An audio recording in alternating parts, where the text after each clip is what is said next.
రైతులు అన్యాయం జరుగుతుందంటే వాళ్ళకే సంఖ్యలేసే పరిస్థితి వచ్చినప్పుడు ఒక ఎకరా ల్యాండ్ 100 ఎకరాలది పక్కకు పెట్టండి, అది కూడా ఉంది నా దగ్గర. అది కూడా చెప్తాను. 100 ఎకరాలది కూడా ఉంది. ఇంత మీద ఫైల్ ఉందండి. ఆయన లోఫర్ గాని మాటలు మాట్లాడుతుండు చాలా చండాలంగా. పోలీసులకు ఫోన్ చేసి అంటాడు, చక్రధర్ భాయ్ అది నీకు తెలియదు ఏముంది, వాళ్ళు రైతులు తప్పు చేసారంటే ఇన్ఛార్జ్ మంత్రి గేట్ దగ్గరనే నిలబడతాను. తీసుకోండి సిద్దిపేట వచ్చాడు నాకు చెప్పకూడదు అంటాడు. వేరే మూమెంట్ తీసుకోవాలి, ఆ మూమెంట్ వాళ్ళు ఎక్స్పెక్ట్ చేయరు. నమస్తే. సిద్దిపేట నియోజకవర్గ కాంగ్రెస్ పార్టీ లీడర్ చక్రధర్ గౌడ్ రాజీనామా చేశారు కాంగ్రెస్ పార్టీకి, ఆ పార్టీ ప్రాథమిక సభ్యత్వానికి. ప్రస్తుతం చక్రధర్ గౌడ్ నా ముందు కూర్చున్నారు, మాట్లాడదాం. నమస్తే అన్న. నమస్తే. దేనికి రాజీనామా చేశారు? కాంగ్రెస్ పార్టీలో బీఆర్ఎస్ పద్ధతులే అవలంబిస్తారు. రైతులు అన్యాయం జరుగుతుందంటే వాళ్ళకే సంఖ్యలేసే పరిస్థితి వచ్చినప్పుడు మనం ఉండలేకపోయినాం. ఒక ల్యాండ్ని, ఒక ఎకరా ల్యాండ్ 100 ఎకరాలది పక్కకు పెట్టండి, అది కూడా ఉంది నా దగ్గర. అది కూడా చెప్తా నేను. 100 ఎకరాలది కూడా ఉంది. ఇంత పెద్ద ఫైల్ ఉందండి సిద్దిపేటలో. నేను ప్రింట్ తీస్తే ఎంఆర్ఓ ఆఫీస్లో 11,000 అయినాయి జిరాక్స్లకి. అంత పెద్ద ఫైల్ ఉంది. ఆర్టీఐ ద్వారా మీకు ఇస్తాను ఫైల్. అది అది పక్కన పెట్టండి. ఒక ఎకరా భూమి జెన్యూన్గా వాళ్ళది. మీ ఛానల్లో కూడా వేసారు, మన దగ్గరకు వచ్చారు. వాళ్ళ దగ్గర A to Z పర్ఫెక్ట్ ఉంది. ఆ ల్యాండ్ విషయంలో ఈ ల్యాండ్ మాది అని పోతే వాళ్ళ మీద కేసు అయింది. వాళ్ళ మీద కేసు అయ్యి అక్కడున్న సిఐ వాళ్ళ భయభ్రాంతులకు గురి చేస్తుండు. మీరు ఏదైనా ఉంటే సెటిల్ చేసుకోండి. ఎవరు ఆయన వాసుదేవరావు అని 1 టౌన్ సిఐ. సెటిల్ చేసుకోండి అంటాడట. నువ్వు ఎవరివి సెటిల్ చేసుకోమని చెప్పడానికి? నువ్వు గుండావా? నువ్వు పోలీసువి కదా. ఎక్కడ పోయింది నీ తెలివి? సివిల్ కేసులో నువ్వు ఎలా ప్రవర్తించాలి? నామ్స్ పాటిస్తున్నావా? అక్కడ ఏం జరిగిందో అసలు వెళ్ళినవా? ఫీల్డ్ మీదకి పోయినావా? నీకు మైనంపల్లి అనేటోడు ఫోన్ చేసిండు. నీకు చేసిండా, నీ బాస్ ఏసీపీకి చేసిండా నాకు తెలియదు. సిడిఆర్ ఇప్పుడు నేను ఆర్టీఐ ప్రకారము హైకోర్టు నుంచి పంపిస్తా, ఏ టైంకి ఎవడెవడు ఫోన్ చేసిండో. ఖచ్చితంగా ఆయన ఫోన్ చేయడంతో 6 తారీఖు ఆగస్టు 6 1 గంటకి వీళ్ళు పోయి ఆ గోడ కూలగొట్టిరు అన్న. వీళ్ళ జాగల కట్టింది కూలగొట్టిరు, తప్పేముంది? నాకు ట్రెస్ పాసర్ ఎట్లయితుంది? ఎవరు ఆయన మొన్నటిదాకా హరీష్ తో ఉండి ఇప్పుడు మైనంపల్లి ఎవడైతే ఆలకుంట మహేందర్ అని ఒక రౌడీ షీటర్ ఉన్నాడో వాడు బీఆర్ఎస్ లో ఉండి ఈ కబ్జాను కాపాడుకోనికి కాంగ్రెస్ లోకి వచ్చాడు. ఇది కబ్జా కోరు వీడని తిట్టిన వాళ్ళే. వాడు ఒకప్పుడు మైనంపల్లిని బట్టలిప్పి కొడుతూ బేబీ కటింగ్ అని తిట్టినాడు. మీరు ఆ వీడియో వస్తే పరిశాన్ అవుతారు. మైనంపల్లి దిష్టిబొమ్మలు తగలబెడుతూ ఎంత దారుణంగా తిట్టిండు. మైనంపల్లికి ఏమైనా బుద్ధి ఉండాలి. అంత నేను ఎప్పుడైనా గౌరవంగానే మాట్లాడినా. ఆయన లోఫర్ గాని మాటలు మాట్లాడుతుండు చాలా చండాలంగా. అరే గంత గలీజ్గా మాట్లాడిన రౌడీ షీటర్ గాని తీసుకొచ్చి రైతుల మీద కేసు చేయించిన తర్వాత ఈ పార్టీలను ఎందుకు ఉండాలన్నా? నేను పోలీసు వాళ్ళకి ఫోన్ చేసి అంటాడు, చక్రధర్ భాయ్ అది నీకు తెలియదు ఏముంది, వాళ్ళు రైతులు తప్పు చేసారంటే ఒక 1 వీక్ ఆవు కదా కేసు. ఇప్పుడు వాళ్ళు పారిపోతురా? ఒక 1 వీక్ టైం. ఈ సివిల్ కేసు రైతులు చేసిన తప్పేంది? వాళ్ళ భూములకు వాళ్ళు ఈయన కొత్త చట్టం రాసిండు. ఈయన ఈ సిఐ కొత్త చట్టం రాసిండు. నేను ఆ వీడియో వాళ్ళు ఆఫీస్కి వచ్చి ప్లే చేసిన తర్వాత కూడా వాడు ఏంది మెసేజ్లు పెడతా ఉంటాడు. 50 లక్షలు అడిగిండు, 50 లక్షలు ఇవ్వనందుకు నేను పేదోని, నా కులం తక్కువ, బలహీనుడిని అని మెసేజ్లు పెట్టుకుంటూ వచ్చిండు. అవును. నాకు ఎవరో వచ్చి చెప్తే నేను వెంటనే ఫోన్ చేసిన. 3 సార్లు ఫోన్ చేస్తే మళ్ళీ ఫోన్ ఎత్తారు. వాళ్ళ గేమ్ అట్లే ఉంటుంది అన్న. మీరు 50 లక్షలు అడిగిరని నాకు కింద పెట్టిండు. వాళ్ళు అంత దౌర్భాగ్యులు వాళ్ళు. మీకు అర్థం కావచ్చు, మీరు న్యాయం కావాలని పిలిచి చేయాల్సిన ఇంటర్వ్యూ మనకు అవసరం లేదు. కానీ వాళ్ళు మిమ్మల్ని నమ్మొస్తే ఆఫీస్కి వస్తే వాడు 50 లక్షలు బద్నాం మీ మీద పెట్టినప్పుడు నా మీద ఎంత పెట్టాలి లోకల్? మరి మైనంపల్లికి బుద్ధి ఎడికి పోయింది. వాడు ఒక రౌడీ షీటరు. నేను 4 సార్లు ఎమ్మెల్యేని, నేను స్టేట్ లీడర్ని. ఒక స్టేట్ గుండా కోసం నేను ఇంత దిగజారడం అవసరమా? అంటే చక్రధర్ అనేటోడు కొట్లాడుతుండు. ఆ సబ్జెక్టు మనకి ఎందుకు అనుకుంటే అయిపోతుంది కదా. అరే ఇంత అహంకారం ఎందుకు? నీకు పిచ్చిలేసిందా? ఓడిపోయినా అనే ఫ్రస్ట్రేషన్లో మల్కాజ్గిరిలా పిచ్చిలేసింది నీకు. నువ్వు ఫస్ట్ సైకియాట్రిస్ట్ దగ్గర మైనంపల్లి. నువ్వు ఏం చేస్తున్నావు? యాదవులను తిడుతావు. నువ్వు యాదవులనని నువ్వు బతుకుతావా? నువ్వు తెలంగాణ అంతా పక్కకు పెట్టు. నువ్వు హైదరాబాద్లో తిరుగుతావు. యాదవులు కదా, నీ మనుషులు ఎంత, నువ్వెంత, నీ లెక్కెంత?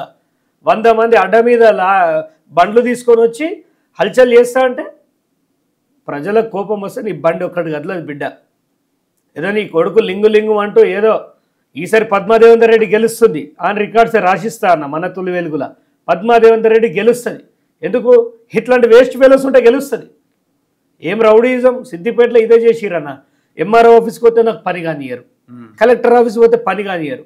అరే నేను పట్టుకవే ఫైల్ అన్న చూడరా బాబు, అది కళ్యాణ లక్ష్మియో అది ఏందో, అది రేషన్ కార్డు, అది ఏది చూడరు. చక్రధర్ మైనంపల్లికి మీకు మధ్య గొడవ ఉంటే ఆ ఎకరం భూమికి కాపాడడానికి మీరు ప్రయత్నం చేయడం ఒక భాగం. కానీ మీరు ఒక పార్టీలో ఉన్నారు కదా, పార్టీ మైనంపల్లిది కాదు, పార్టీ ఇంకోటిది కాదు కదా, మరి పార్టీకి ఎందుకు రిజైన్ చేశారు అన్నది పాయింట్ అన్న. అక్కడ ఒక ఏ వ్యక్తి అయినా ఒక పార్టీలో ఉంటే తనకంటూ కొంత సెల్ఫ్ ఎజెండా ఉంటుంది. అక్కడ ఒక నాయకుడిగా ఎదగాలని ఉంటుంది, తన మనుషుల్ని కాపాడుకోవాలని ఉంటుంది, పబ్లిక్ ఏదో చెయ్యాలని ఉంటుంది. నా నుంచి వచ్చిన ఫైల్స్ అన్ని రిజెక్షన్ అవ్వడం, ఇందిరమ్మ ఇల్లు కావాలంటే ఇయ్యరు చక్రధర్ మనిషి అంటే. నా ఆఫీస్లో పనిచేస్తున్న ఆఫీస్లో అమ్మాయి ఉంటుంది, దళిత మహిళ, ఆమెకు అడిగితే చక్రధర్ దగ్గర పనిచేస్తుంది, ఆమెకి ఇయ్యద్దు, ఆఫీస్ బాయ్ ఇలా పనిచేస్తుంది అంటారట. మరి ఎవరికి ఇస్తారు? లంచాల మయం అయిపోయింది. ఒక కానిస్టేబుల్ చెప్తే వినడు, అరే న్యాయం చేయి బాబు అంటే వినడు. అంటే చక్రధర్ని భూస్థాపితం చేయాలని అక్కడ కొంతమంది కంకణం కట్టుకున్నారు. అక్కడ నేను నా వాళ్ళకు న్యాయం చేయలేనప్పుడు ఒక బీసీ బిడ్డగా నేను బాగా నలిగిపోయినా. ఏంటంటే ఆ మాట్లాడే భాష, మా తల్లిని తిడితే నేను పడా అన్న, అది నా ముందట అనుంటే మైనంపల్లి పళ్ళు రాలగొట్టేటోని అంటున్నా. నువ్వు అంత పీకుడుగాను అయితే నాకేంది?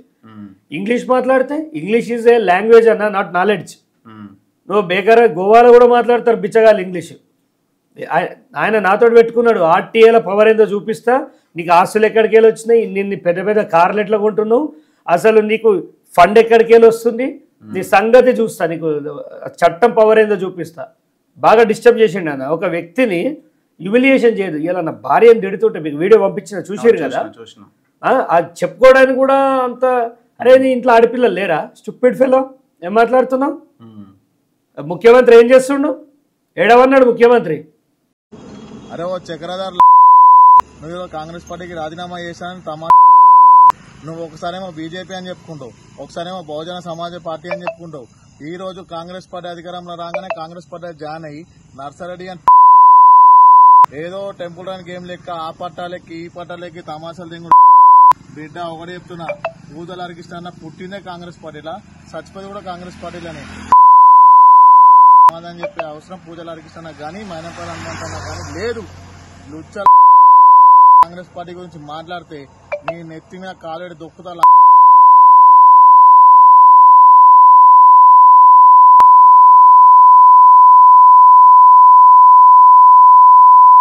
నువ్వు ఒక లీడర్ ఆరా, నువ్వు పిచ్చ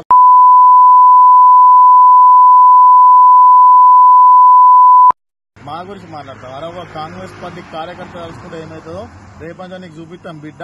నువ్వేమనుకుంటున్నావు? నీ బద్దలు బాసింగాలు చేసే బాధ్యత నాది, మా సైన్యాంది బిడ్డ. మళ్ళీ ఒకసారి కాంగ్రెస్ పార్టీ గురించి కానీ మా కార్యకర్త గురించి మాట్లాడితే మాది. నేను రైతుల కోసం కొట్లాడుతుంటే ఈ బీసీ మంత్రులు లేరి, కొండా సురేఖ ఎక్కడ? మహిళ కాదా? సీతకి ఎక్కడ? వీళ్ళ ఎంత గలీజ్గా తిడుతున్నారు తెలుసా అన్న. భాష చూస్తే నేను స్టేట్ హ్యూమన్ రైట్స్ మహిళా కమిషన్ నేరేల శారద గారికి పంపించాను. వారు వెంటనే స్పందించి మీరు ఆఫీస్కి వచ్చి కంప్లైంట్ ఇవ్వండి అని చెప్పింది. ఇది Mynampally third class fellow, politics కి అర్హత లేదు. ఎవరో మైనంపల్లికి తెలిసే వీడియోలు పెట్టిస్తున్నట్ట. అరే వాళ్ళ పేజ్ లో పెట్టిరన్న, మైనంపల్లి అన్అఫీషియల్ అనే పేజ్ లో ఉందా? డైరెక్ట్ పేజ్ లో పెడుతుంటే నువ్వు చదువుకున్నావా, నీకేమైనా బుద్ధి ఉందా, నీ ఇంట్లో ఆడపిల్లలు లేరా, ఏం మాట్లాడుతున్నావు? పెద్ద మనిషివి, మొన్నటిదాకా ఎందుకు అనుకున్నా? అరే భార్య పిల్లల్ని తిడుతున్నారు, మీరెంత బేకార్ కాలరా? ఈసారి నీ కొడుకు ఎట్లా గెలుస్తాడో నువ్వెట్లా గెలుస్తావు నేను చూస్తా. నువ్వేడ నిలబడ్డా నా ఆస్తి అమ్మైనా నీ మీద ఒక బహుజన్ నిలబెడతా బిడ్డ. తమాషాలు అయిపోయినాయి అన్న, చాలా చండాలంగా మాట్లాడు. మరి ఇప్పుడు ఇంత జరుగుతున్నప్పుడు ఇప్పుడు ఆయన అంటే సిద్దిపేటలో ఆయన అధ్యక్షుడు కాదు కదా? అరే అధ్యక్షుడు మంత్రి ఉన్నారు అండ్ అధ్యక్షుడు కూడా ఉన్నారు కదా. మీరు చూడండి అన్న, జిల్లా అధ్యక్షుడు ఎవరు? జిల్లా అధ్యక్షుడు నర్సారెడ్డిని ఇప్పుడు ఆయన మీద అట్రాసిటీ కేసు పెట్టించారు పాపం. ఆ నర్సారెడ్డిని చిత్రవాద పెడుతుడు కదా ఈయన పోయి. నర్సారెడ్డి కూడా ఈయన ఏదో పీకి పారేస్తాడు, నాకేదో నా బిడ్డను ఎమ్మెల్యే చేస్తాడు. నర్సారెడ్డి పాపం ఆశపడ్డల్లో తప్పు, ఆయన రిటైర్ అయిపోతుండు, నా బిడ్డకు ఒక లైఫ్. నర్సారెడ్డి ఆ ఇన్సిడెంట్ నర్సారెడ్డి కూడా మిస్టేక్ చేసినట్టు కదా, వాళ్ళ మీద అటాక్ చేస్తే ఆయన మీద కేసు పెట్టినట్టు అన్న. దానికి నీ ఏలు ఎందుకు పెట్టాలి? నువ్వు ఒకడివి. ఇప్పుడు దెబ్బ పడ్డాడు, ఇప్పుడు అతను దళితుడిని తిడితే కేసు పెట్టాలి, అది ఆయన ప్రాథమిక హక్కు కాదనట్లే. ఈయన ఫోన్ చేసి ఏసీపీలకు ఇవన్నీ మీద కేసు చేయి, నువ్వు ఓనువే నువ్వు ఒక ఎమ్మెల్యేవి కాదు, ఎంపీవి కాదు, ఎమ్మెల్సీవి కాదు, నువ్వు అసలు అధికారంలో లేవు, నువ్వు ఓడిపోయినావు. జిల్లా అధ్యక్షుడు ఆయన. ఇప్పుడు మరి సిద్దిపేటలో ఎవరున్నారు కాంగ్రెస్ లీడర్? కాంగ్రెస్లో ఉన్నాడు ఒకడు బుట్టాచోరు క్యాండిడేట్, ఆడు పేరు చెప్పడం కూడా నాకు ఇష్టం ఉండదు. ఆయన పోతాడు పోయి మైనంపల్లి గారిని, యూరోప్ నుంచి వచ్చిండట మైనంపల్లి, యూరోప్ నుంచి వస్తే పూల బొకే ఇచ్చి అన్న మీరు సిద్దిపేటకి రావాలని చాలా చెప్తాడు. యూరోప్ ఎందుకు పోయినావు? ఏమన్నా తెలంగాణకు నిధులు తెచ్చినాను? నీ షోకుకి నీ కొడుకుని పుట్టినరోజు ఉంటే కేక్ కడియనికి పోయినావు. నువ్వు సిద్దిపేట ఎవరు వచ్చి పీకేదేమున్నది? ఏం చేస్తుండే ఆయన? అంటే మాకు నోరు ఇన్ఛార్జ్ మంత్రి మీరు చెప్పుకోలేదా? ఇన్ఛార్జ్ మంత్రి గేట్ దగ్గరనే నిలబడతాం మేము. పొన్నం ప్రభాకర్ అనేటోడు పట్టించుకుంటే సిద్దిపేట ఇట్లుండదు. సిద్దిపేటలో పొన్నం ప్రభాకర్ని మేము ఎందుకేమన్నామంటే మా బహుజన బిడ్డ మంచోడో చెడోడో మేము కడుపులో పెట్టుకుంటాం. ఇక మేము కక్కినామంటే ఆయన తుడుచుకోలేక చావాలి. అది ఏదో మా బిడ్డ అని మా సామాజిక వర్గం కాపాడుకోవాలి. మరి అలా లీడర్లు లేరని ఆయన కాపాడుకుంటున్నాం అంతే. ఆయన దృష్టికి తీసుకెళ్లారా మీరు విషయాన్ని? ప్రతి ఒక్కటి ఆయన దృష్టిలో ఉంటుంది. ఏమంటాడు? పట్టించుకోడు. సిద్దిపేట ముచ్చట్లు నాకు ఎప్పకూర అంటాడు. సిద్దిపేటలో కబ్జా అయిందని ఫోన్ చేసాడు. ఎకరం భూమి. ఇంకొక విషయం, ఒక బాధితుడు పోయి ఫోన్ చేశాడు. పొన్నం ప్రభాకర్ హరీష్ రావుకి ఫోన్ చేసాడు. హరీష్ రావు ఫోన్ చేసి హరీష్ రావు ఏమంటుండు? అన్న నువ్వు పట్టించుకోకరంగానే ఫోన్ పెట్టేసిన, అరే మీరు ఇంకేమన్నా దేర్రా సిద్దిపేట ముచ్చట్లు దేకంటారు. నువ్వు రాష్ట్రంలో మంత్రివి, ఒక పవర్ఫుల్ బీసీ లీడర్వి, నీ నుంచి చక్రధర్ లాంటి ఎంతో నేర్చుకోవాలనుకుంటారు. హరీష్ రావు ఫోన్ కడియేనికి నువ్వు కడియేస్తున్నావు, ఆయనకు భయపడుతున్నామా చెప్పండి? అంటే హరీష్ వద్దనంటే ఊరుకున్నాడు. ఇప్పుడు ఈ మాట మీరు కామెంట్స్లో పెట్టండి, నేను చెప్పింది అబద్ధమైతే 100%. నేను కార్యకర్త యొక్క మనసులో ఉన్న విషయం మాట్లాడతా. బీఆర్ఎస్ నుంచి వచ్చిన వాళ్ళకి పెద్దపీట, బీఆర్ఎస్ నుంచి వచ్చిన రెడ్లకు పెద్దపీట, బ్యాగులు పట్టుకొచ్చిన వాళ్ళు లోపల దాకా పోతురు, మాదక అప్లికేషన్లు పట్టుకొచ్చి కాగితాలు పట్టుకొచ్చే వాళ్ళు మాత్రం 3 గంటలు బయట నిలబడుతురు. ఈ మంత్రులకు ఇంకో విషయం చెప్తా, గత 10 ఏళ్ళు ఖాళీగా ఉన్నారు కదా, ఇంక 20 ఏళ్ళు ఖాళీగా ఉంటారు ఈ 3 ఏళ్ళ తర్వాత. మీరు మిమ్మల్ని కుక్కలు దేకాయి. కొంత అయినా కార్యకర్తలు చచ్చిపోతురు అన్న కాన్స్టిట్యున్సీలు. అలా పదవులు లేవు, ఎవరికి పదవులు లేవు. మార్కెట్ కమిటీలు వేయరు, ఏది చేయరు. ఇంత జరుగుతుంటే మరి ఆలకుంట మహేందర్ ఎవడరాబాయ్ అని పొన్నం ప్రభాకర్ పిలిపియాలి కదా. అంత న్యూస్లో లక్షల వ్యూస్ వస్తున్నాయి. అంత పేదలు రైతులు నువ్వు వాళ్ళని పిలిపించి అడగవా? శాఖపరమైన చర్యలు తీసుకోరా వాళ్ళ మీద, సీఐని పిలవవా? ఎందుకంటే ఈ పోలీస్ వ్యవస్థలో కూడా 20 లక్షలు 25 లక్షలు ఇచ్చి సిద్దిపేటకి వేయించుకుంటారు. అవన్నీ బయటకు తీస్తామన్నా. కానీ నా రాజీనామా మాత్రం చాలామంది కామెంట్ చేసే వాళ్ళకి కొంచెమైనా ఇంగితం ఉండాలి. ఏ సబ్జెక్టు పైన చక్రధర్ మాట్లాడితే బయటికి వచ్చాడు. రైతుల గురించి మాట్లాడినా, రైతుల గురించి నేను మాట్లాడితే మైనంపల్లి కేసు చేపించండి వాళ్ళ మీద. తప్పే కదా అన్న ఇది. ఆ తప్పు గురించి మాట్లాడితే మా అన్ననంటావా అంటే, అరే మీ అన్న లోఫర్ గాడే అయితే లోఫర్ గాడే అంట, డాఫర్ గాడే అయితే డాఫర్ గాడే అంట. నాకెందుకురా భయం? మీ అన్న ఇంటి చుట్టూ కుక్కలు లెక్క వాగిన నిలబడ్డా నన్ను నైంటర్ కూడా వీకలేరు. నేను హరీష్ రావు అంత దిగ్గజాన్ని ఎదుర్కొని వచ్చిన. హరీష్ రావు ఎంత పవర్ఫుల్ లీడరు చాలామందికి తెలియదు, నాకు తెలుసు. నేను చూసిన హరీష్ రావు నోట్లోకి వెళ్ళి రోల్ కావాలంటే ప్యాంట్లో పడిపోవాలి. అట్లాంటి ఎదుర్కొని వచ్చిన మొండిగటాన్ని. మైనంపల్లి ఏముందన్న, పేకమేడ గట్టి కూదితే కూలిపోతాడు.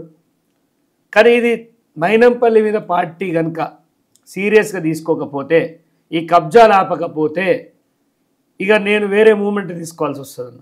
ఆ మూమెంట్ వాళ్ళు ఎక్స్పెక్ట్ చేయరు. ఇక నేను ఈ పార్టీ ఆ పార్టీ అని లేకుండా బహుజనవాదం వైపు వెళ్ళిపోవాలి. మా వాళ్ళని చైతన్యపరచాలి. ఎక్కడ భూ కబ్జాలున్నా ఇప్పుడు మీ కెమెరా పోతుంది, ఇక మీద చక్రధర్ అని టీం పోతుంది. కొట్లాడతాం, నిరసనలు వ్యక్తం చేస్తాం, ప్రభుత్వాన్ని ఇబ్బంది పెడతాం. రేవంత్ రెడ్డి గారు సిద్దిపేట పట్టించుకోవాలి. అదే పాకిస్తాన్లో మైనంపల్లి ఉండడం దాంట్లో అంత బీఆర్ఎస్ది అది చాలా పెద్ద. అయితే అది కూడా ఇంకో విషయం చెప్తాను. ఇప్పుడు ఒక ఫైల్ తీశాను, ఇరుకోడ్లో 400 కోట్ల స్కామ్ ఉంది. ఎవ్వడికి తెలియదు. నేను డ్రోన్ ఎగిరేసిన, దాని మీద డ్రోన్ ఎగిరేసి మైనింగ్ తీశానన్న. 400 కోట్ల మైనింగ్ తీస్తే పీసీసీ గారికి కలిశాను, ఫైల్ ఇచ్చాను. పీసీసీ గారు స్పందించారు. శశాంక్ అని ఐఏఎస్కి ఫోన్ చేశారు మైనింగ్ సంబంధించి. అనిల్ అని దానికి సంబంధించిన చైర్మన్ గారికి చేశారు. అంత ప్రాపర్గా నడుస్తుంది. ఇక దాన్ని సీజ్ చేయించాలి మైనింగ్. ఆఫీసర్ దగ్గర పోయినా, అన్న ముఖ్యమంత్రి కార్యాలయం నుంచి ఫోన్ వచ్చిందే అన్నాడు. చల్లబడిపోయినా. ఎవరిదా మైనింగ్? పెద్ద తలకాయలు ఎవరు? బీఆర్ఎస్ది, Harish రావుది 70% share. Municipal చైర్మన్ది 10%, SUDA చైర్మన్ది 10%, some other person 10%. అవి జస్ట్ పాన్ కార్డ్ ఇస్తే వాళ్ళ బతుకులాగమైతే. అంటే వాళ్ళు ఎక్స్ అనే బిజినెస్ పెట్టి వై దందా చేశారు. ఒక్క దగ్గర రికార్డ్స్ లేవు, టోల్స్ లేవు. అది చాలా పెద్ద సబ్జెక్ట్, 400 కోట్లు, చాలా పెద్దది. అది 100 ఎకరాలది అదేనా? 100 ఎకరాల కబ్జా కూడా ఉంది. 333 సర్వే అని ఉన్నది మొత్తం. అన్న జీవో 50, 51 ఇవి ఏం చెప్తాయి? పేదోడికి 150 గజాలు 200, 300 ఇచ్చుకోమని చెప్తాయి. బాగా బలిసిన వాళ్ళు ఎకరాల కొద్ది కొట్టేశారు. ఎంత ప్రైమ్ ల్యాండ్ అన్నది, కొన్ని 100 కోట్ల రూపాయల జాగాలు కొట్టేశారు. ఇది బయటికి ఎందుకు తీయలేదు తెలుసా అన్న? ఇది తీయగానే దీన్ని క్యాష్ చేసుకుంటుంది గవర్నమెంట్. అడున్న లోకల్ లీడర్ పిలవాలే, ఆ చక్రధర్ గారు ఫైల్ పట్టుకొచ్చింది కదా తీసుకురారే అంటే నేను బారమేసి కొట్టాలి, వీళ్ళు కాల్చుకొని తింటారు. ఇది ఎందుకు వచ్చింది కూడా వాడు సాగేదో వాడు దావాలని ఈ స్కాములు తీసుడే పని చేసిన. ఇలా న్యాయస్థానాలలో కూడా కేసులు వీగిపోతున్నాయి అంటే అందరు చక్రధర్ని అంటారు. నేను లాయర్ని అరా బాబు, నేను ఒక స్థాయి వరకు ఇట్లా ఇస్తా, వాదించేటోళ్ళ దగ్గర ఉంటుంది ముచ్చటంతా. నేను ఏం చేయగలుగుతా అన్న నా స్థాయికి. ఇప్పుడు మీరు గతంలో బీజేపీలోకి వెళ్ళారు, మళ్ళీ కాంగ్రెస్లోకి వచ్చి ఇక్కడ మళ్ళీ మధ్యలో బీఎస్పీ నుంచి మళ్ళీ కాంగ్రెస్లోకి వచ్చారు. వాట్ నెక్స్ట్ ఏంది పరిస్థితి? ఒకటన్నా ఒక ఆప్షన్ బీఆర్ఎస్ ఉన్నట్టుంది. కొంతమంది ఏమంటారంటే పార్టీలు మారుతుండే చక్రధర్ అంటారు. ఒక్క చిన్న విషయాన్ని మీరు పట్టుకోవాలి. బీజేపీలోకి వచ్చింది హరీష్ రావుని అతని ఆధిపత్యాన్ని దెబ్బతీయాలనే నేను వచ్చిన. అక్కడ నాకు కిషన్ రెడ్డి లాంటి మహానాయకుడు వల్ల టికెట్ రాకుండా చేశారు. బీఎస్పీ అనేది ఆర్ఎస్ ప్రవీణ్ ఇంటికి ఫోన్ చేసి పంపిండు, న్యాయంగా ఒక్క పైసా అడగలేదు. బీఫామ్ ఇస్తే సరే మనము ఇండిపెండెంట్గా ఉంటే ఆ లిస్ట్లో ఉండము, ఎక్కడో ఉంటే ఎవడు దిగుతాడన్నా మనం ఎంత లీడర్ అయినా ఫస్ట్ 5లో ఉండాలి అని బీఎస్పీ నుంచి తీసుకోవడం జరిగింది. దాని తర్వాత కాంగ్రెస్లోకి వచ్చిన రేవంత్ రెడ్డి విన్ని చెర్లట్లు ఎన్నోట్లు పడ్డాయి? 17,000 పడ్డాయి. 17,000 ఒక్క రూపాయి వంచలే అన్న. 17 కాదు 40-50 పడి ఉంటాయి. కానీ హరీష్ రావు మాయాజాలం ఎట్లుంటుందో నాకు తెలుసు. సరే అది విమర్శ అవసరం లేదు. నేను 17,000 పడ్డాయి అంట. ఆ 17,000 అయినా హరీష్ రావుకి 82,000 వచ్చినాయి మెజారిటీ. ఎప్పుడు కానీ 1,00,000 వస్తుంది అంటే ఈ 82 + 70 1,00,000 అయితే అయినాయి కదా. ఆ 1,00,000 రాకుండా చేసిన. కాంగ్రెస్లో కూడా ఇదే అవలంబించడు. హరీష్ రావు ఏది చెప్తుంది అవుతుంది. రేపైతే ఇక సూడా వస్తుంది చక్రధర్. కానీ మొత్తం రేవంత్ రెడ్డి గారు కూడా మంచి హ్యాపీగానే ఉండేది ఆ పంతనంతో. పిసిసి గారు కూడా నీకు అవకాశాలు ఉన్నాయి, నువ్వు సమర్థుడివి అన్నాడు. ఓవర్ నైట్లో మారిపోయింది. ఓవర్ నైట్లో అంతా మారిపోయింది. సుడా చైర్మన్ మీకు రాదని రిజైన్ చేసిరా? ఆడిచ్చినా తీసుకొని ఇప్పుడు అవసరం కూడా లేదు. ఎందుకంటే పదవులు కావాలనుకుంటున్నా. బీజేపీ జెడ్పీటీసీ అన్నారు, అది నేను ఇండిపెండెంట్గా కూడా వేసుకుంటా. నాకు ఇప్పుడు నేనే అధిష్టానం. నాకు ఏది రాదని బయటకు వచ్చిరా? ఏది ఎందుకు రాదన్నా? నా దగ్గర డబ్బులు లేవా? వాళ్ళకి వారేస్తే వాళ్ళకి కావాల్సిన డబ్బులే కదా. వాళ్ళకి వారేస్తే పదవులు కొనుక్కోవాలంటే ఎంతసేపు చెప్పు. కాంగ్రెస్లో పదవులకు డోకా లేదు. నీ దగ్గర దమ్ ఎంత ఉంది చెప్పు అంటాడు అంతే. కానీ మనం ఆ నేపథ్యం నుంచి రాలే, ప్రజల నుంచి వచ్చినాం. ప్రజలకు ఖర్చు పెడితే వాళ్ళే గెలిపిస్తారు, వాళ్ళ సంక్షేమానికి ఖర్చు పెడితే. ఎక్కడ బీఆర్ఎస్లోకి పోయే రోజు వస్తే ఇంత సూసైడ్ చేసుకొని చచ్చిపోతా, కానీ రాజకీయాల నుంచి వెళ్ళిపోతా, ఫారిన్ వెళ్ళిపోతా, కానీ బీఆర్ఎస్లోకి పోను. బీఆర్ఎస్ అనేది ఈ తెలంగాణని సర్వనాశనం చేసేది. మానసికంగా, భౌతికంగా, ఆస్తుల పరంగా అన్ని వ్యవస్థల్ని ఖరాబ్ చేసిన పార్టీ బీఆర్ఎస్ పార్టీ. అల్లున్న వ్యక్తులు. కేసీఆర్ అంటే అభిమానం ఎప్పటికుంటుంది. ఎందుకంటే తన స్వార్థం కోసమైనా తెలంగాణ వచ్చింది. తన కాంట్రిబ్యూషన్ ఉంది, లేదు అనడానికి లేదు. ఆ ఒక గౌరవం ఇస్తాను తప్ప మిగతా ఉన్న లోఫర్గాళ్ళంతా నాకు అసహ్యమే. ఆ పార్టీలకి జీవితంలో పోను. ఇప్పటికి పిలుస్తారు. ఒక 1 year ఆగుంటే ఇష్యూస్ ఏమైనా సార్ట్ అవుట్ అయ్యేవేమో. కాదన్నా, కాదు, ఇంకా చండాలమే అవుతుంది. ఇప్పుడు 16 నెలల్లో జరగంది ఇంకా వరస్ట్ అనేది తెలిసిపోయింది. మా పార్టీలో పెద్ద నాయకుడే పిలిచి ఇలా లైఫ్ లేదు చక్రధర్, నువ్వు నీలాంటి అయితే కాంగ్రెస్ కరెక్ట్ కాదు అని చెప్పిండు. ఎంతోమంది అప్రిషియేట్ చేశారు. కానీ మా జిల్లా మంత్రి ఒక గౌడు, ఆయన గౌడు కనిపించాడు. మరి మా పోరాడే కదా. మీ జిల్లా మంత్రి గౌడే, పిసిసి అధ్యక్షుడు గౌడే. పిసిసి గారితో ప్రాబ్లం ఉండదు. ఆయన గౌడ్ అని కాదు, కానీ బహుజన బిడ్డ అని చూస్తాడు, మంచిగా ఆదరిస్తాడు, దగ్గర తీసుకుంటాడు. వీళ్ళ లెక్క కాదు. ఆయన ఒక రోజు వచ్చి సిద్దిపేటలో భుజం మీద చేయేస్తేనే ఆయన ఉసురు పోసుకున్నారట, వాని దగ్గర తీస్తున్నాం అని. వాన్ని అంటే మీ మీద ఉన్న కేసులు ఎదురా బాబు, మీ మైనంపల్లి మీద ఏం కేసులు ఉన్నాయి? ఇళ్ళకెళ్ళి వచ్చిండు, 10 ఏళ్ళు ఏ పార్టీలు ఉన్నాడు, ఎవరిని కాలు మొక్కిండు? పీజేఆర్ కాలు మొక్కిండు, ఆయన తిట్టిండు. దేవేందర్ గౌడ్ కాలు మొక్కిండు, ఆయన తిట్టిండు. కేటీఆర్ కాళ్ళు అయ్యా కొడుకులు వాడి మొక్కిరు, ఆయన తిట్టిరు. ఇక రేవంత్ రెడ్డి దండుడే, ఇక రేవంత్ రెడ్డిని కూడా ఏదో రోజు దంతారు, వీళ్ళు బీజేపీలోకి పోతారు, మీరు గుర్తుపెట్టుకోరు. ఎందుకంటే బీజేపీలో లీడర్ల కొరత ఉంది కాబట్టి కుంటోడో గుడ్డోడో వీడని ఉన్నాడని తీసుకుంటారు. వీళ్ళు గెలిచేది పీకెళ్ళలేదు, వీళ్ళకి డిపాజిట్లు రావు. నేను చెప్తున్నా కదా అన్న, వీళ్ళు ఇలాగే చేస్తే రేపు బీఆర్ఎస్ పుంజుకునే పరిస్థితి అయితే ఉంది. ఉన్న స్థాయిలో ఉన్న లీడర్లన్నా బలపడే పరిస్థితి ఉంది. ఓకే, ఖచ్చితంగా మైనంపల్లి పైన చర్యలు తీసుకోవాలి, క్రమశిక్షణ కమిటీ అని పెద్ద పెద్ద మాటలు మాట్లాడతారు కదా, వాళ్ళు చక్రధర్ వచ్చేయి అన్న కంప్లైంట్ సుమోటోగా తీసుకోరు కదా. ఏందా నీ ప్రవర్తన, వాడు కొట్లాడేటోని మింగేసినావు. మీరు అందరికి కంప్లైంట్ చేసిరా? ఆ రోజు వీడియో లీక్ చేసిరు మీరు, అంటే మీరు రిలీజ్ చేసిరా ఆయనది మన ఛానల్లో ఇంటర్వ్యూలో? అది ఇక నేను వదిలేసిన అన్న, ఎందుకంటే దాని మీద కంప్లైంట్ ఇచ్చి కూడా టైం వేస్ట్, అది తీసుకోరని అర్థమైంది. అండ్ ఈ సిద్దిపేటలో మొత్తం కబ్జా కోరులు తయారయ్యారు. దీన్ని అడ్డాగా చేసుకొని ఒక రౌడీ రాజ్యం పెట్టి ఏదో చేద్దామనేది మైనంపల్లి ఒక కుట్ర చేసిండు. కానీ నా ఊరికి వచ్చి రౌడీజం చేస్తా, లంబా చోట వేషాలు వేస్తా అంటే నువ్వు యాదవుల సెగ చూసినావు, ఇక గౌడ్ల సెగ చూస్తావు బిడ్డ, నీ తోలు తీసి ఆరేస్తాం. నువ్వేదో అనుకుంటున్నావు, నువ్వు అందరు భయపడతారు కావచ్చు స్టేట్లో నీకు నువ్వేదో అని. మా ఇంట్లో కుక్క పిల్ల కూడా భయపడదు నీకు. మేము తెగించి వచ్చినాం. మేము గిట్లా భయపడితే రాజకీయాలు ఎట్లుంటామన్నా?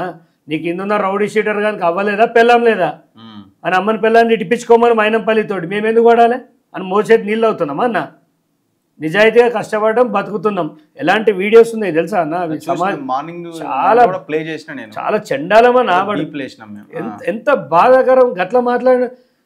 జస్ట్ నీ అమ్మ అంటేనే మీ మైనంపల్లిని పిల్లింగ్ చేసి కూర్చోబెట్టిన, మరి ఇట్లా మాట్లాడే వాళ్ళ సంగతేంద్ర బాబు మీరు ఆలోచించండి. ఇలా లీగల్గా హైకోర్టు నుంచి నోటీస్ పంపుతాను, ఇది మహిళా కమిషన్ నుంచి నోటీసులు పంపిస్తాం.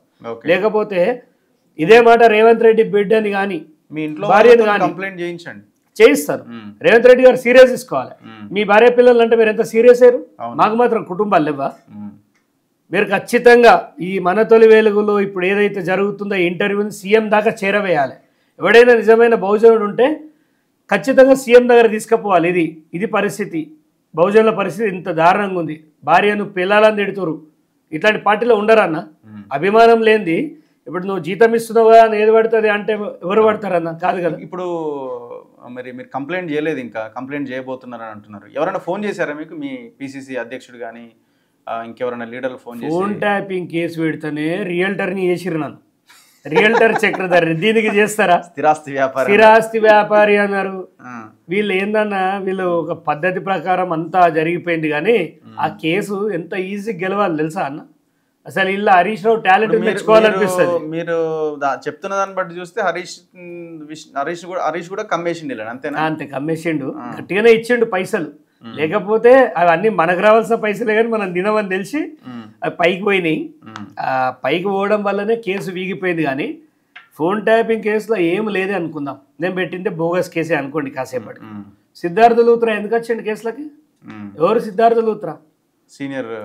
ఒక్కసారి వస్తే, ఒక 5 నిమిషాలు వస్తే 15 lakhs 5 to 15 lakhs వసూలు చేస్తాడు. ఎందుకు పెట్టిరు? దానిలో దమ్ము లేకపోతే. ఏంటంటే హరీష్ రావు కేసు పెట్టిన తర్వాత ఒక పీక్ స్టేజ్ వచ్చినాక ఆయన కాలు పట్టుకోవాల్సిందే. ఈ చక్రిగాని చేతిలో ఓడిపోవడం కంటే ఉరేసుక చావడం నయం. ఆయన దగ్గర రేవంత్ కాలు మొక్తా అని మొక్కిండి కథం అయిపోయింది. అంతే తప్ప నాకు హరీష్ రావు మీద ఎప్పుడు ఎక్కడ కూడా ఆయన మీద నాకు పర్సనల్ తిట్టాను నేను హరీష్ రావుని. పాలసీ పరంగా తిట్టిన, ఆయన నన్ను పర్సనల్గా తిట్టినా నేను పెద్ద పట్టించుకోను, పెద్దోడు కాబట్టి. ఒకప్పుడు నేను ఆయన అభిమానిని యాక్చువల్గా కాబట్టి వదిలేస్తా చాలా వరకు. ఒకప్పుడు ఉద్యమం బాగా చేసిండు తెలంగాణలో, ఆయన కష్టపడ్డాడు. కానీ ఈ కరప్షన్ దొంగ అని తెలిస్తే ఆ రోజే మేము అది చేయకపోతాం. ఏదేమైనా అన్న, వాట్ నెక్స్ట్ ఏం చేయబోతున్నారు? తెలంగాణలో బీసీలు ఫస్ట్ బహుజన్లం అని ఎవరికి వాడు టెంట్లు వేసుకొని కూర్చోవడం కాదు. నాలాంటి రోజు మీదకి దాడి జరిగినప్పుడు నా అని కాదు, బహుజనులకు ఎక్కడ దాడి జరిగినా మేమున్నాం అని ఎప్పుడైతే బహుజన సంఘాలు కానీ ఎక్కడెక్కడున్న వ్యవస్థలు కానీ పోయి సంఘీభావం తెలిపితే లీడర్లు ఎందుకు తయారు కారండి? తిట్టేటోడు ఎందుకు భయపడ? ఇలా మైనంపల్లిని ఉచ్చబోయించాలంటే బహుజనులతో ఎందుకైతే లేదు? ఆయన మావలతో తిట్టిపిస్తాడు నన్ను, బహుజనులతో తిట్టిపిస్తుండన్న. అలాంటిది ఇప్పుడు తిట్టిన అబ్బాయి ఎవరు? వాడు ఒక చెంచాగాడు వాడు వాని కింద ఎవడైతే ఇన్ఛార్జ్ పూజల హరికృష్ణ అని ఉంటాడు ఆ లోఫర్ గాని కింద వీడొకడు చిల్లరగాడు వాని ఏజెంట్ అన్న ముడ్డి కడుకుంటే చేయండి వాడు కూడా నన్ను తిడతాండి ఇవాళ. హరికృష్ణ కూడా బీసీఏ కదా. బట్ బీసీ అంటే ఇది పద్ధతి కాదు కదా, వాళ్ళు పార్టీ కోసమే. వానికి బీసీ లేదు గీసీ లేదు, వాని తల్లలకి అన్నం వచ్చిందా తినాలంతే, మిగతా వాళ్ళు ఎండినా పర్వాలేదు. మనం అట్లా కాదు కదా అన్న. మనం దోపిడీ వ్యవస్థకు అడ్డం నిలబడి కొట్లాడుతున్నాం. ఒకటన్నా ఇవాళ చిరంజీవులు గారు కానీ, పృథ్వీ అన్న కానీ, పాశం గారు కానీ, తెలంగాణ విఠలన్న కానీ, ఇంకెవరన్నా కానీ, తీన్మర్ మల్లన్న కానీ, విశ్వనాథన్ మహారాజ్ గారు కానీ ఒక బీసీ బిడ్డని భార్య పిల్లలతో తిడుతుంటే మీరు గలం ఎత్తకపోతే రేపు మీతోటి గలం కలపనికి ఎవడు రాడు. అది చక్రధర్ని పర్సనల్గా తిడుతుర్రు అంటే పర్సనల్ ఎందుకు తిట్టినాడు? ఒక జాగ విషయంలో పేదల భూమి కోసం పోతే ఇలా రగన్నను కూడా మస్తుగా తిడుతురు. మరి మినిమం అరే ఆయన వేయింది ఒకటి ల్యాండ్ మాఫియా మీద లొల్లు పెడుతుండ్రా, రేపు ఆయన ప్రాణాలకు ఏమైనా కావాలి, ప్రజలు అండగా ఉండాలని ఒక సోయి తీసుకురావాలి కదా మన బహుజనవాదులు. దానికోసం కృషి చేయండి. అప్పుడు నాలాంటి బహుజనులు రక్తం కాదు ఆస్తులు దారపోస్తాం బహుజనవాదం కోసం. నన్ను తిట్టిన దానికి బహుజనులు ఖచ్చితంగా స్పందిస్తేనే ఈ దొర ఆగడాలు ఖచ్చితంగా ఆగుతాయని నేను కోరుకుంటున్నాను. Anyway thank you very much and all the best for your political future. Thank you very much. ఇది చక్రధర్ గౌడ్తో స్పెషల్ ఇంటర్వ్యూ. చూడాలి, మైనంపల్లి కూడా రెస్పాండ్ అవ్వాలి. ఈ సంస్కృతి అన్నది మంచిది కాదు. మీరు తిడుతున్నారు, మీ కింద ఉన్న క్యాడర్ కూడా ఇదే రకంగా తిట్టిస్తే ఊరుకోవడానికి కూడా ఎవరు సిద్ధంగా ఉండరు. గుర్తుంచుకోవాలి, ఇది మీ పొలిటికల్ కెరియరు ఏ స్థాయి నుంచి ఏ స్థాయికి దిగజారింది అన్నది కూడా మీరు ఒకసారి ఆలోచించుకోండి. మీరు మీ నోరును అదుపులో పెట్టకపోతే, మీ క్యాడర్ను అదుపులో పెట్టుకోకపోతే అది మీ పొలిటికల్ కెరియర్ కొలాప్స్ అయ్యే అవకాశమే ఉన్నది. మీరు ఒకసారి ఒక సర్వే చేయించుకోండి. మీ మీద మీరు చాలా స్ట్రాటజీ సర్వేలు చేసే సంస్థలు ఉన్నాయి కదా, ఈ మధ్యకాలంలో జరిగిన పరిణామాల మీద నేను డౌన్ఫాల్లో ఉన్నానా లేకపోతే నాకు ఇంకా మంచి జరిగిందా అనేది ఒకసారి సర్వే చేసుకొని ఈ పొలిటికల్ కెరీర్లో మెలిగే ప్రయత్నం చేయండి. చూస్తూనే ఉండండి మన తొలి వెలుగు.